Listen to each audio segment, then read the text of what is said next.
Hello, everybody. Hey, C3 community. Hey, Kenston. Hey. Happy February. Happy February. Happy Groundhog's Day.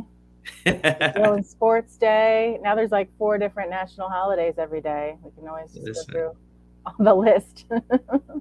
and we got the whole month of Black History We Month. So, do. And of course, we'd like to keep that alive all year.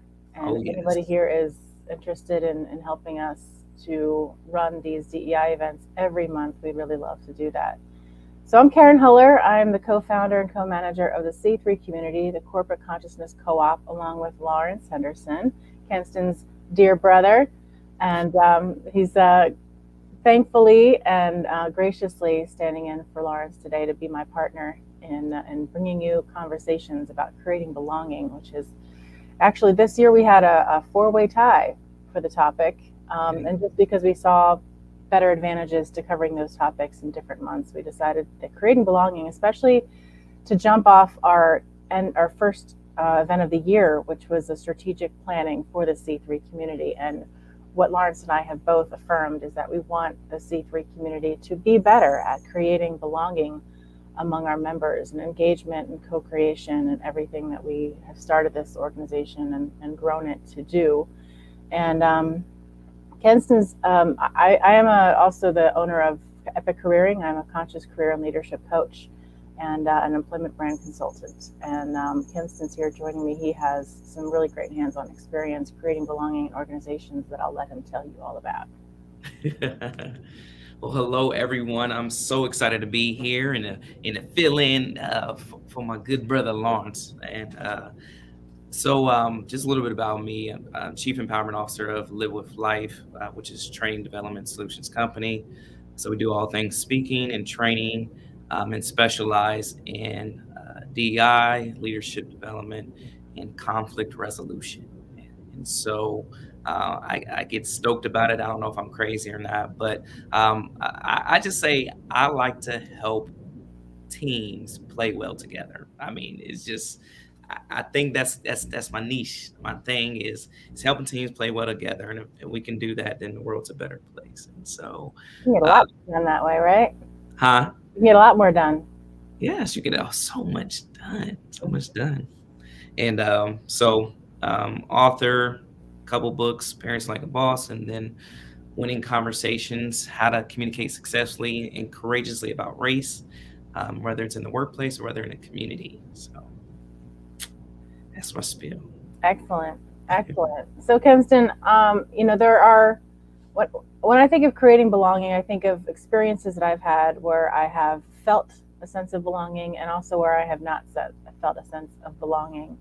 Yeah. And the major differences between those environments, and also some things that have come up in the C3 community over and over again, like bringing your whole self, which was a topic that you spoke about, bringing your whole self to work, right? Just Yeah. feeling like you can be wholly accepted, Yeah. that everything you bring to the table, your humanity, it's this a psychological safety, having a safe place to share what's really going on with you, and not feel like you have to silo it or hide it or suppress it, and all the harm that can do. At the same time, I was looking up all the trickle down benefits that creating a sense of belonging has been contributing to, and the data and the qualitative studies about just how they can really they show that these results, everything businesses want, they want higher engagement. They're losing money on disengaged or even presenteeism among their staff, turnover and attrition, and all those things that can happen when you don't have and create a sense of belonging. And then you also have, and from my experience from my clients, people who have worked for companies that think they are creating a sense of belonging, but they're just missing the mark. Mhm. Yeah. Yeah. This whole in the whole grand scheme of DEI, and that B is kind of at the end. And so it's like the ultimate. And so I know you've heard, and others probably heard about the party example of the different levels of DEI. And I think, and it's funny because we get to the part where uh, the person who invites you in, the group who allows you to dance with them, But then there's the next step of the person, the group knows the DJ, and then they ask you, or tell you to, hey, go pick your own song out. Mm. And then that takes it to the next level. Now, I know Lawrence would call it courageous inclusion, but I say that's also a part of belonging. Mhm. Is because now you really feel like you are a part of that party, right? And Yeah. so it takes it to another level. So Wow, I like that analogy of the DJ and the idea that you're not just sharing in other people's experience. Your your experience is being welcomed in as well. exactly, You know, exactly. I were you Greek by any chance? Did you join a Greek? No, I wasn't. I wasn't. I didn't think I would. I was I had a small group of friends, through high school, and then our high school I think was pretty integrated where there might have been cliques, but we all were friends with each other. It was a good experience. I went to a college that was about the same size. Like, it didn't feel like much bigger or anything. And my brother was like, "You should definitely think about joining a sorority," but I really think he just wanted to meet my friends. So I took it with a grain of salt, and I really didn't think I was going to. I met some people my freshman year. I had that core group of friends again, um, and then it wasn't until my sophomore year that I started to get invited to things. I was living with a sorority at the time, and that sense of wanting to be wanted, Yeah, and how different sororities did that, yeah, and and even now when I look at professional organizations that I'm considering membership in, it is really a lot about like not just joining them and how great they are, but it's really them taking an interest in me and who I am and my individuality, and not saying you have to be this to be with us, right. but really saying, let us know who you are. We'd love to know who you are. And then really appreciating those things about you. And that was an experience I didn't expect from joining a sorority, that I would learn and appreciate more about myself Yeah, by generating these friendships. yeah. No, that's so good. And you brought up a point where um, when you come into an organization, if you're a new hire, um, there's already a culture set, Hmm. right? And what makes it hard for people to really feel like they belong is because the culture is so strong in what their beliefs are. And depending on how deep it is, you'll find out quickly if you do belong or you don't belong, Hmm. right? Yeah. And so and that's the thing, is that we're just creating this awareness of, what does it belonging look like, right? It's Yeah. everybody's uniqueness Hmm. is being accepted, and it's being treasured, and by the organization as a whole, but it's also being treasured by the colleagues. And Yeah. that's a tough one, right? This whole DEI is tough. It's like it can be cuss words to organizations' culture, because Hmm. it's like, I don't know if we like that energy. I don't know if we like that. We kind of do things this way. This is how we do things here, and it sets it up for you know a crash. When I joined, Devon Consulting was an IT consulting firm that I started out in an admin position and then grew into a recruiting role. When I was hired as an admin, it was formatting resumes, not too far fetched from what I do now, but the building blocks. The CEO, and I was joining an organization with a lot of tenured people. A lot of people had been there 15, 20 years. It was a very reputable firm. People knew who they were. These employees had generated their reputation and relationships, and that was part of what was attractive to this company. And their culture was a work hard, play hard, according to them, type of environment, and it was for a while. Um, and they wanted to know things about me, like, what did I do outside of work? And I was like, oh, I'm on an intramural softball team. I didn't tell them I had a band until way later, because I was like afraid they would think that I was, my lifestyle was to rock and roll for them. Which I learned later. I probably should have just told them, because they probably would have thought that was super awesome. Yup. um, But these things that and when they introduced me to everybody else in the firm, they would get like run down like a list. I remember Rosemary would like run down a bulleted list of things about me, like things that were not even professionally related. And I thought that was really awesome. What was even more awesome was that the CEO put this composition book down on my desk on day one, and he goes, "You're new, you're fresh eyes. There could be things that we're doing here that we're doing just because we've been doing them for so long, and you're coming in with a perspective that could show us that there are better ways to do things. So any questions that you have about why we do things this way." So he gave me that book, but further than that, in meetings, he read it, like next step, read it, but then would even say, Karen says, ask the question, like why we do this way. And I thought that was a great question. And we all had a conversation about it. And that was like master level creating belonging. Yep. Yeah. See, they follow the steps. It is just where you felt included and valued, right? Because that's the fourth step of diversity. I call it. You get invited to the table or get hired, invited to the table, then you're allowed to speak. Then what you speak about is then valued. And again, it's levels to this work, but that belonging is the game changer, where again, like you said, people are able to bring their whole selves to the workplace without fear of whatever. Yeah. Fear of judgment, exclusion, rejection, exclusion, all of that. Yeah. All of that craziness. And so I think it's just, so when I'm working with organizations as it relates to DEI and then adding the belonging, there's a lot of organizations that are not there yet. Yeah. I just going to tell you the truth. There's not a lot of organizations that are at the belonging piece. Can you think of some that we would know of that are? Can you think of it really well? So here, and they're the more, I would say the bigger organizations are, so like here in Columbus, Ohio, there's Cardinal Health.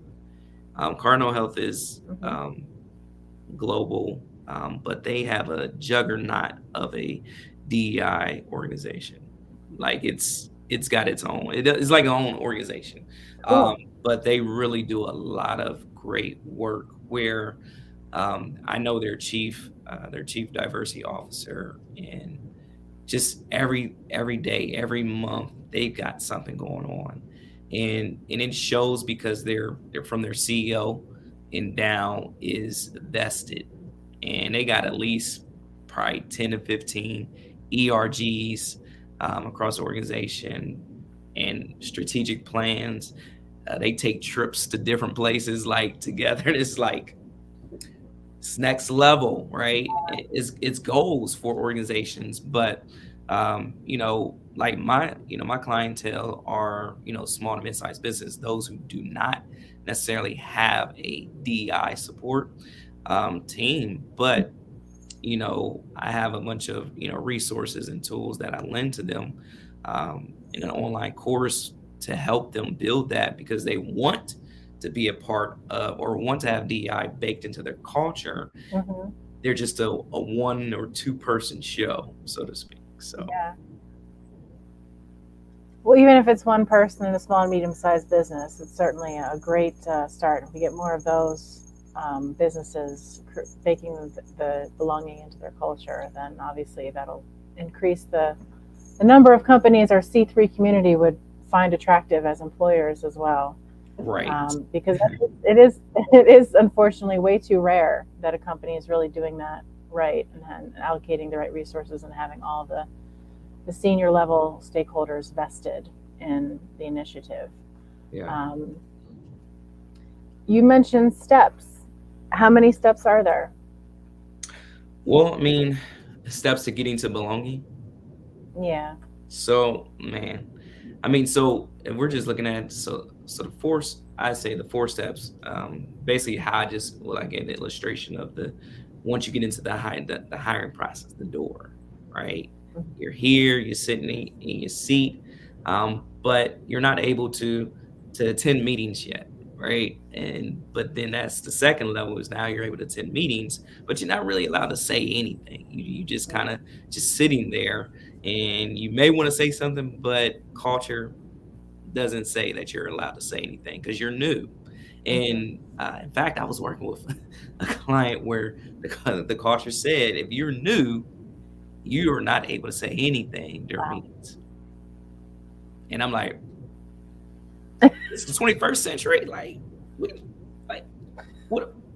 So, anyways, so, but then, third one is I'm now able to say something, but you can say something, but I'm not really listening to you.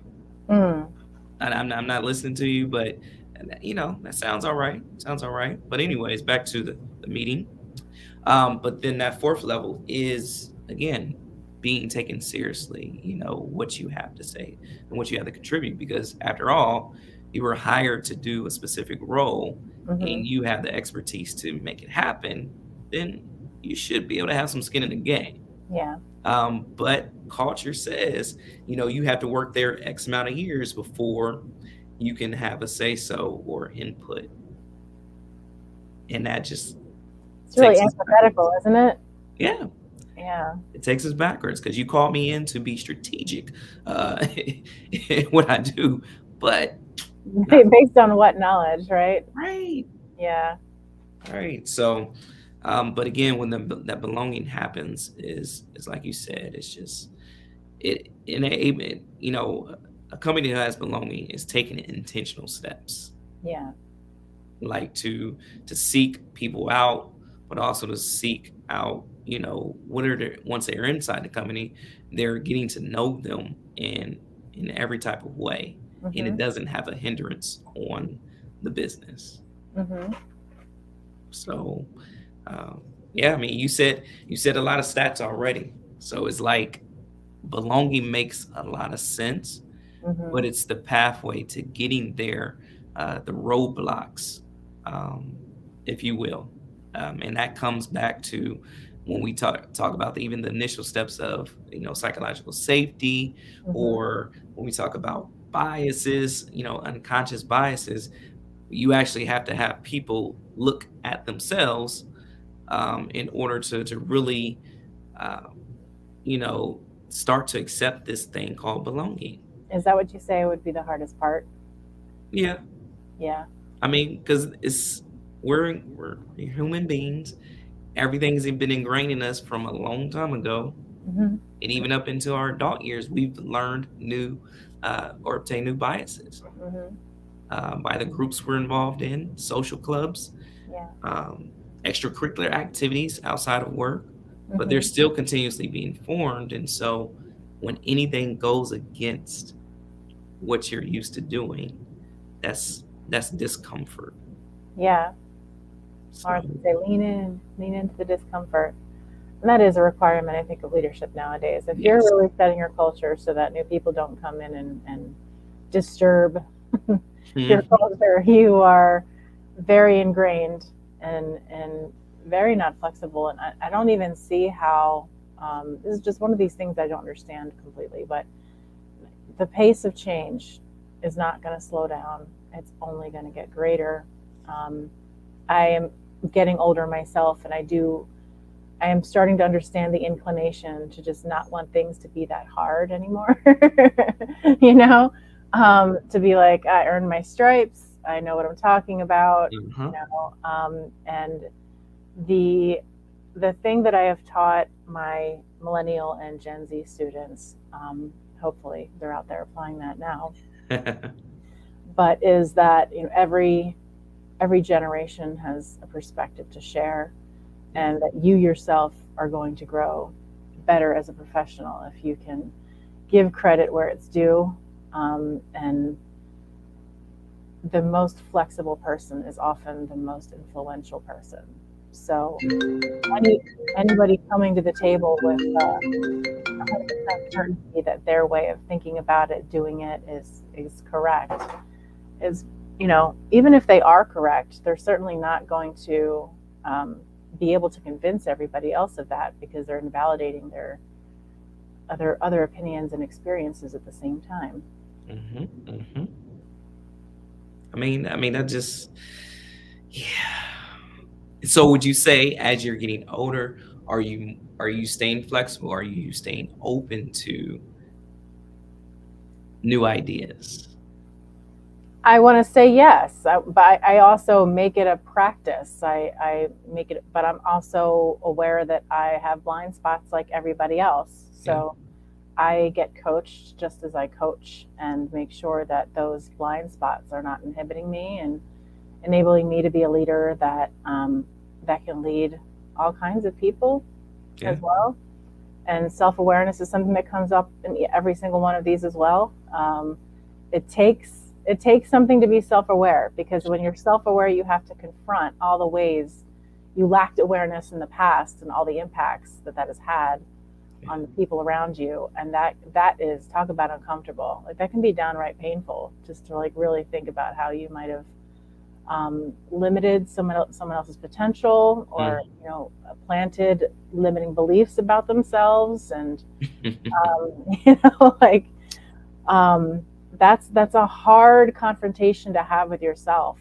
And some people make that mean that they shouldn't be leaders, and and I think that willingness is a sign that you are, but you also have to get to the other side of that, Yeah. and forgive yourself, Yep.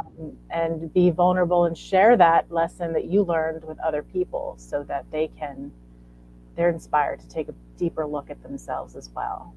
Hmm. Hmm.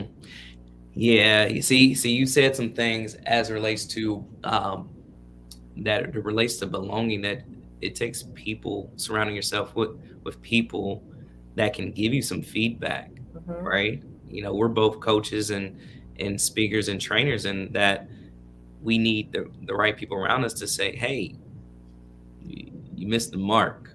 Hmm. Or in this case of belonging, like, hey, that interaction that you had, hmm, Hmm. that didn't work.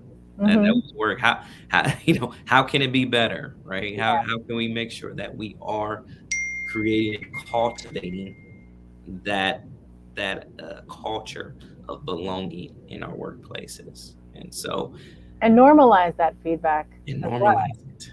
Normalize it. A lot of my clients are high performers, so they strive for this idea of perfection, and to Yeah. learn that they didn't do something the best way possible is um, temporarily shattering to them. They they think of themselves as this. So it's like you have to reframe your whole perception of who you are, and really accept yourself unconditionally in ways that you might not have been able to accept yourself Yeah. before, because your idea of who you are is just somebody who always gets it right. I bet you that's real tough for them. I think that winds up being one of the major contributors of leaders who don't see, who aren't able to just have that self awareness, and confront that way of doing things, and that there is a better way to do things, that will get better outcomes that way. And to the idea that they have to change a bunch of things around them, because these high performers, they also don't like to be learning new skills. Learning new skills is very uncomfortable, because you're not the expert in the room anymore. And Mhm. of course, this is all ego, right? Yeah. This is just your Yeah. ego and what it's been telling you and reaffirming for you. And it's to have a coach through that process, who can be your safe place to land, Yeah. to be like, you're still awesome, Yeah. and still, and the fact that you're here and acknowledging that, you're able to see that, um, to take a look at your blind spots, that you have courage in doing that, and that it's a very great sign that you are a great leader, Yeah. um, is just that willingness to go through that process. So what Karen is saying, that we need you to be open, open to the process, and open to receiving that feedback. And there's a lot of leaders out there who don't have coaches. And if you're one of them out there, we definitely encourage you to get a coach. I'm always encouraging, get a coach, get a mentor, someone who can give you feedback, necessary feedback, Yeah. um, from a place of we do care about you, Mhm. and we want you to excel even more, but be open to the feedback and Yeah. not so I'm supposed to have all the answers. Mhm. Like I think I did a post not too long ago about leaders. You can let go of the notion that you have to have all the answers. Yeah. Like let go of that stress, let go of all that weight that you don't need to carry because remember you hired the right people to do the job. So Yeah. they should be going. You should let them go be great. And the other thing about having a coach is that, if you have direct reports, and you would hope, but you would hope they would tell you if you're um, counterproductive to your goals of creating a sense of belonging. Yeah, But if you already don't have belonging in your organization, they're even less likely to come and tell you that they don't yeah. feel like they belong. And if they do, they're probably one foot out the door already, Mm, looking for that place, looking for their people, right? yeah, yeah.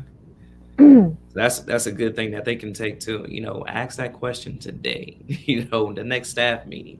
Get a pulse. They call that when the state interviews. That should be a question on there is, Staying. do you feel like you belong? Do you feel like Yeah. you can be authentic?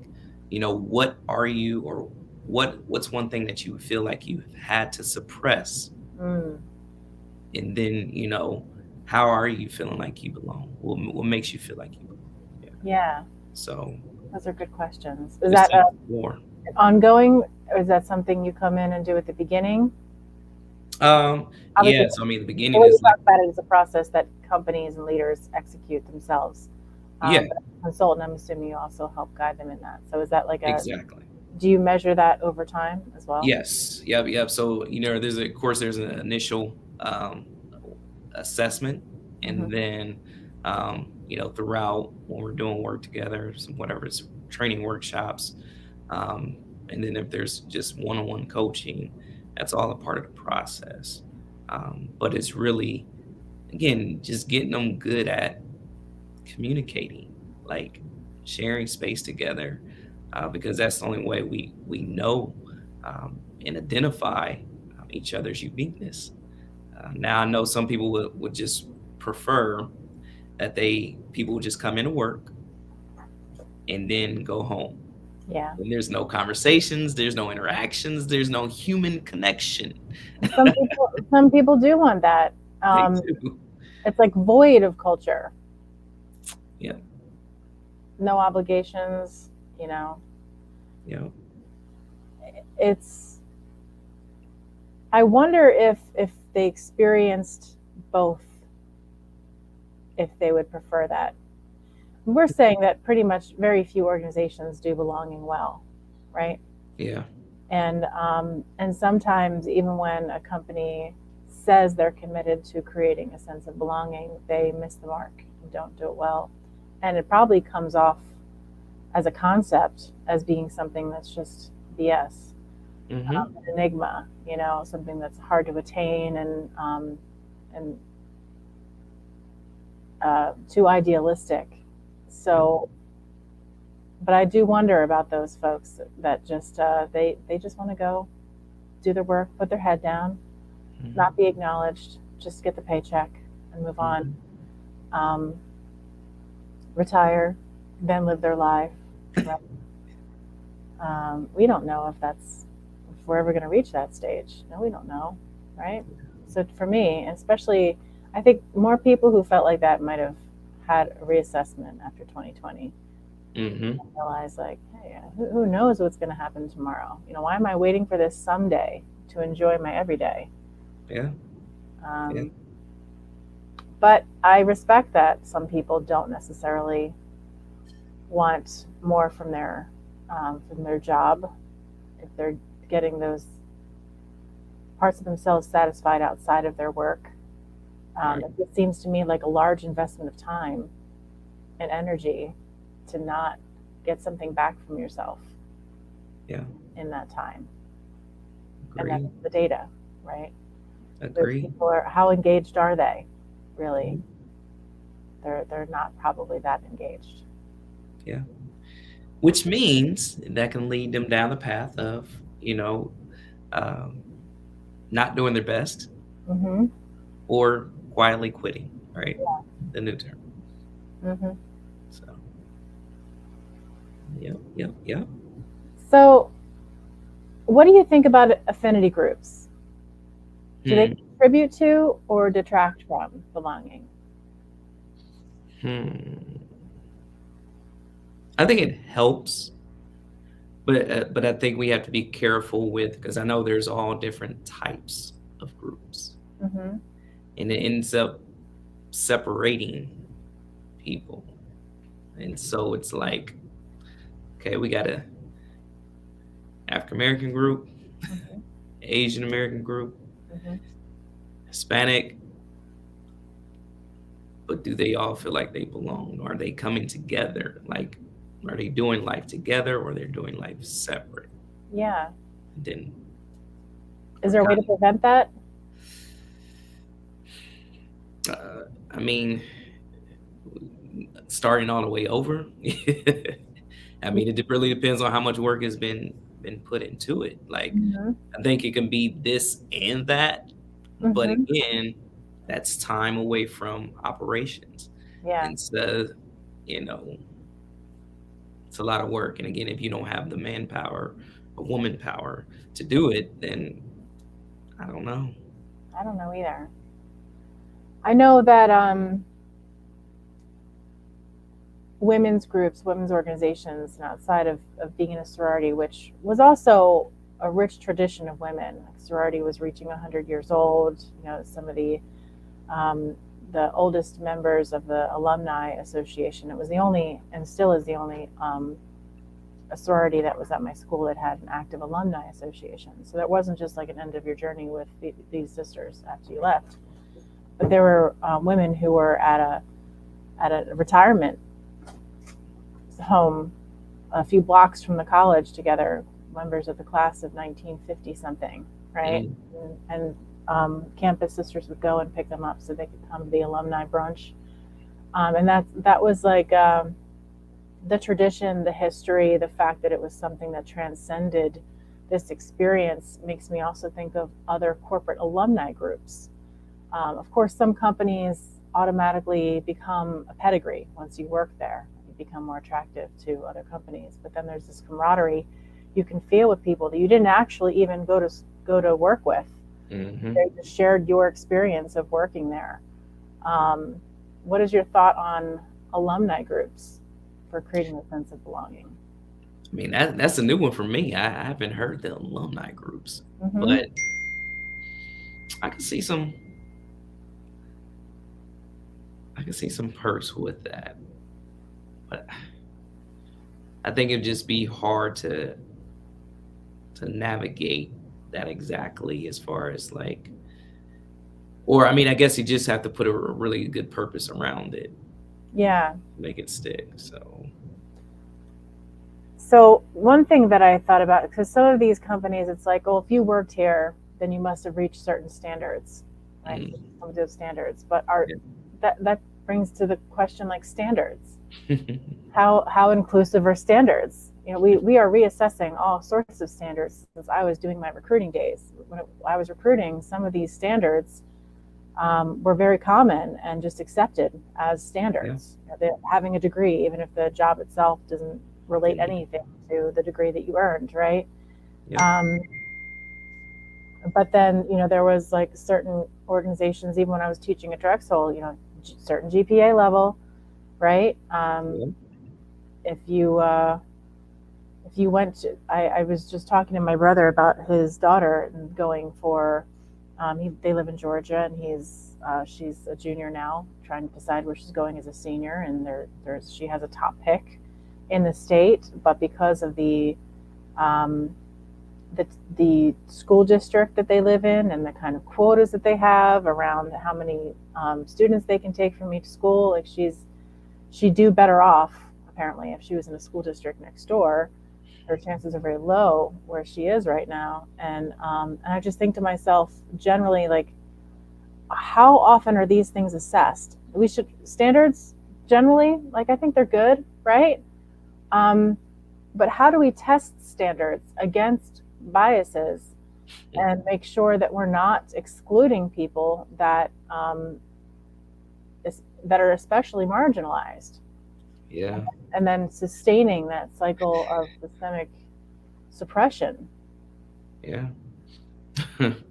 And that's, that's something that should be definitely being done, but it's like, who's going to take one more thing and put it on their plate to do? Yeah. Now, of course, we want everybody's organization and association to really take a look at, and school systems to take looks at, and there should be people in those roles to do that. Mm-hmm. And it's starting to happen.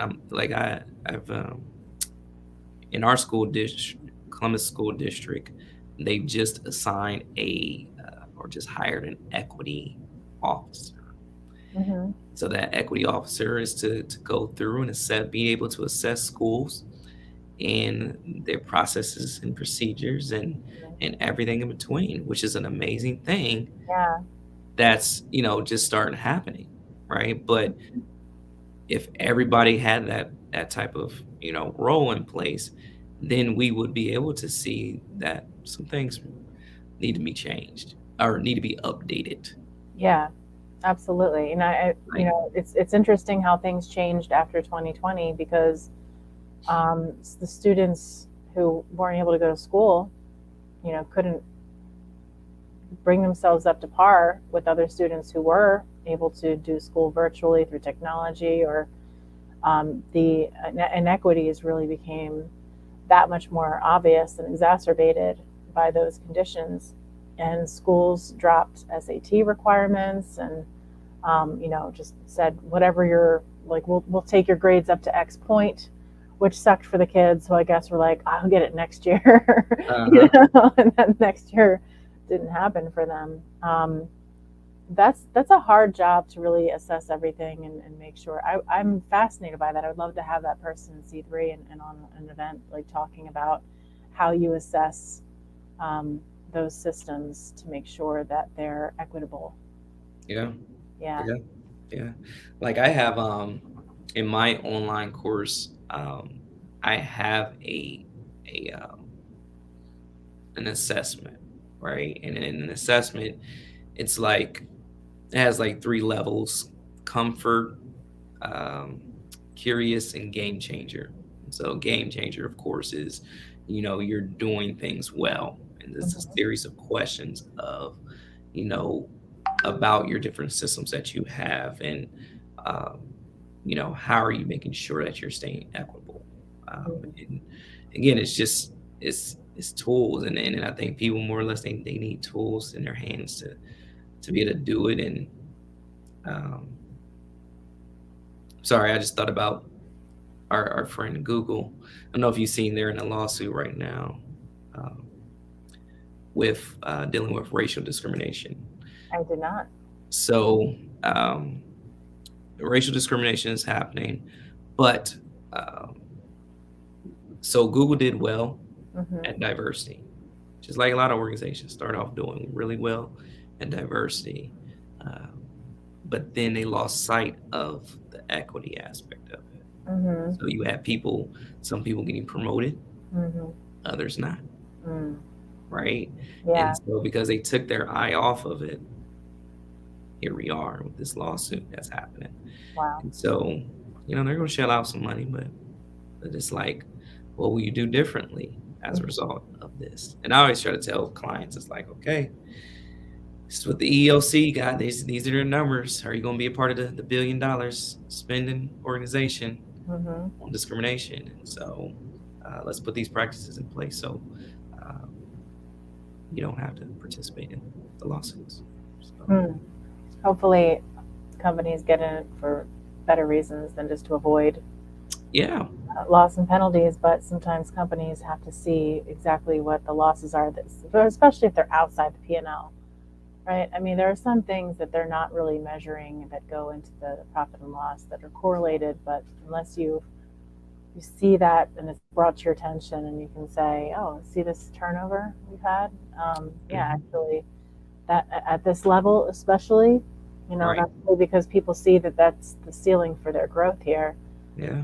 and that's where the sticking point is. I can see where um, tools are always great to have. You also need to be able to apply them Yeah. correctly too. Yeah. So tools without that guidance Yeah. can be misleading at Yeah. best. I agree. I agree. That's why I say, don't do DI alone. Yeah.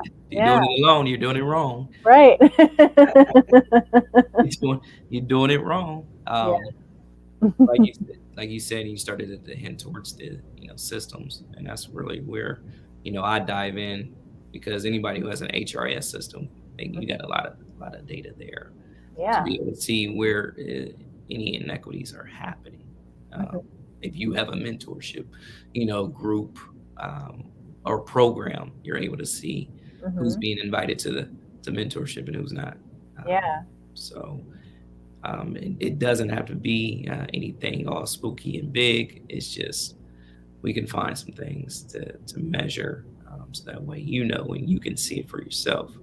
Um, and that's why I created that assessment, so you can see it for yourself Mhm. how the employees feel about belonging or inequity and inclusion. So So should companies look at it as let's get started just to fix a couple little things that might be really problematic, or should they really just say we're going to do this big and right the first time and build from scratch a DEI initiative? I would recommend. So if it's a small to mid-sized company, I definitely recommend that it takes its time, like, Mhm. because people get excited and they want to implement everything. Mhm. You don't have the bandwidth for it, so it's a process, it's a journey. I always say it's a journey, it's not a sprint. Mhm. And that's what we've seen. A lot of organizations sprinted, and then they had to start all the way over.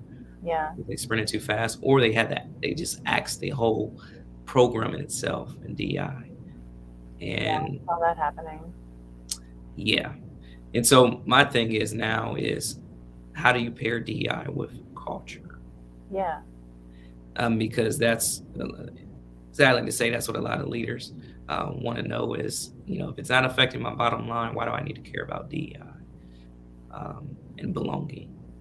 Um, but once you have the conversation about how it's affecting the culture, and then how you infuse it, then it's an easier conversation. And again, it's taking steps in that direction of getting to belonging. But I would not suggest or recommend anyone like just rock it. Let's just do this. Let's just do Mhm. this. And Mhm. people are not ready for it too. And again, you got to know your culture. And so some cultures may be ready, but some may not be ready. So it really just depends. And I think once you get that initial gauge, and spending time with the leaders and with the employees, to see what their thoughts are, Mhm. and then make the recommendation of how slow or how fast they need to go. So, how do you assess readiness? I mean, we talked about leaders being willing to really take a look at their biases and be open. That's obviously a stage of readiness that have to be in. If there's Yeah. resistance or closed-mindedness, it's probably a sure sign that they're not ready. But what are some other signs of readiness? Yeah. I think that I would say the initial meetings is who's in the room with me. Is it just the Hmm. the person who's leading the ERG group Hmm. Hmm. and nobody from leadership? Hmm. That tells me a good sign. Yeah. Who am I being contacted by? Is it the leader, or is it the HR leader? Is it somebody's leader, not the person who's volunteering to do this role? Mm. And if you're not seeing that other leaders, especially upper leaders, are invested, what do you do then? Um, because it's tied to a lot of things. It's tied to buy-in. It's Yeah. tied to um, money, Yeah. investment, and some of those conversations had to sadly ended because they didn't have the support, they didn't have the financial support that they wanted to bring me in as a speaker, bring me in as a consultant to Mhm. get it off the ground. And they run into that brick wall of, I want to do change, I want it belonging here, I Mhm. want equity here, but we're not supported.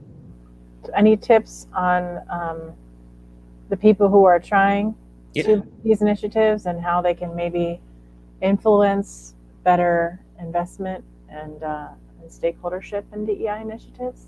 Oh yeah. I mean, I think one of the biggest ones is really having a lunch with some of the leadership. Mhm. And um and if you can have that lunch with them, talk to them, engage them, Mhm. and they get you get buy-in from them, of course, then you need to have them at the table speaking on your behalf. And so that person ends up becoming an ally or advocate for you. Mhm. Especially if the top leader is not wanting to hear anything about it, Yeah. but they may hear it from someone else. Yeah. Also, if you a colleague, they may be on the same level as you, but they may have influence with a top leader. Again, have the Mhm. conversation, because here's the thing: this is something that you want, and it's something that a lot of people really want, but they just don't know how to go about it. But I really would say to see if you get more people vested and bought into it, then you have a stronger case. And if you're someone who's like me in HR, you got access to data, Mhm. use your systems, Mm. and then you can show.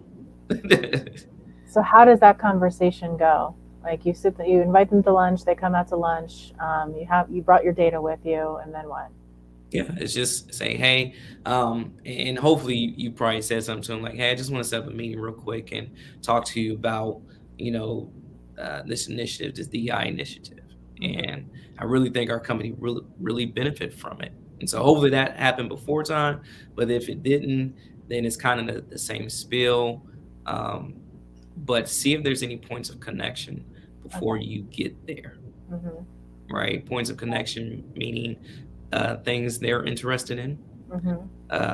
that they're spearheading or leading, Mhm. and then kind of use the persuasion piece to break out the numbers to say, hey, I know this will be in perfect alignment with what you're working on, and I Yeah. think together it could have a real good impact, right? If it It's can kind of marry, like creating a sense of belonging for the people you want to be a part of it at the same yeah, time, isn't it?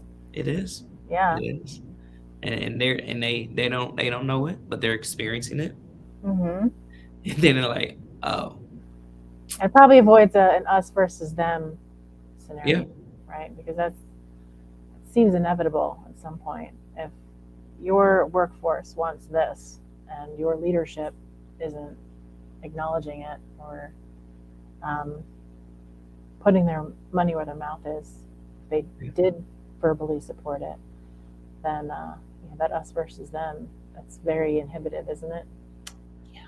Do you think that's like what the reason why belonging has such contributions to engagement, revenue, profit, and is it really that by being able to collaborate and accept each other and be in a space where you feel like you can bring your whole self, that you'll bring your best work and put any kind of um, bias and resistance aside, and you think Yeah. that that's the reason?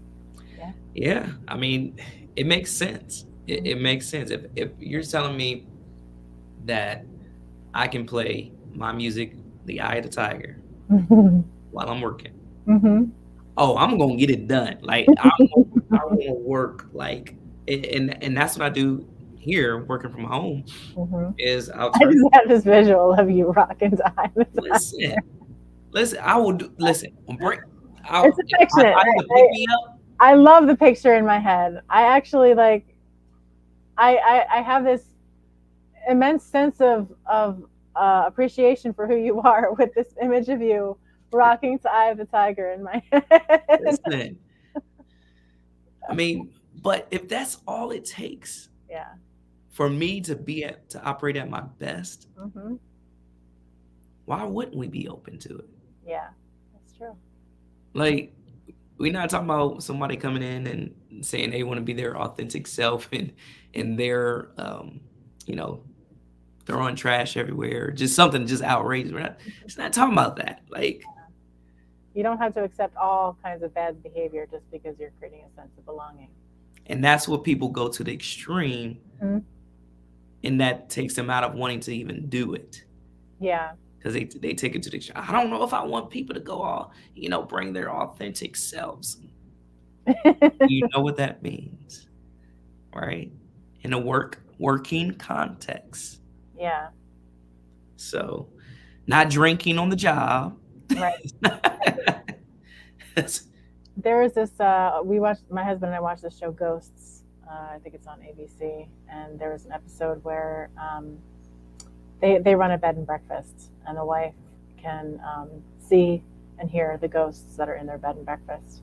And one of them was like the former house manager, very strict.